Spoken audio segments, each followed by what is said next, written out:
KPU Kabupaten Pali menetapkan nomor urut 1 bagi pasangan calon Bupati dan Wakil Bupati Pali, Depi Haryanto dan Darmadi Suhaimi pada Pilkada 9 Desember mendatang.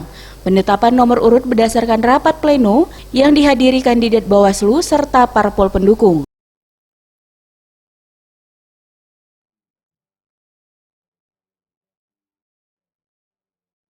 Ketua KPU Pali, Sunario menjelaskan, nomor urut akan dipakai calon dalam sosialisasi kampanye dan surat suara pilkada.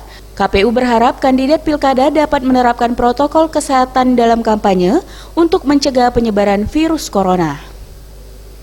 Calon Bupati Pali Depi Haryanto menjelaskan, pihaknya segera melakukan sosialisasi nomor urut 1 dan siap menerapkan protokol kesehatan.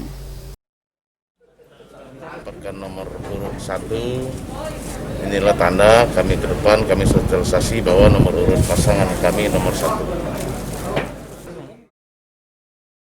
KPU Pali baru menetapkan calon pilkada Depi Haryanto dan Darmadi Suhaimi, sementara untuk satu pasangan calon lagi yakni Heri Amalindo dan Sumarjono belum ditetapkan. Hal ini dikarenakan bakal calon Bupati Heri Amalindo belum melakukan pemeriksaan kesehatan dan akan ditetapkan usai mengetahui hasil kesehatan dari RSMH Kota Palembang.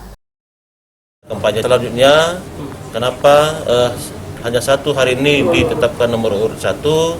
Karena pasangan atau bakal calon Insinyur Heri Amalindo hari ini dijadwalkan melaksanakan tes kesehatan, besok juga dilanjutkan tes kesehatan, dan hasilnya nanti akan kami dapatkan. Kita menunggu hasil dari tes kesehatan ini. Jika memang itu memenuhi syarat, maka akan dilakukan verifikasi keabsahan administrasi dan dilanjutkan dengan perbaikan jika ada perbaikan, dan akan kita tetapkan dan kita berikan juga nomor urut. Tentunya nomor urut sisa atau nomor urut berikutnya yang telah kita. Boris Simbolon, Sriwijaya TV.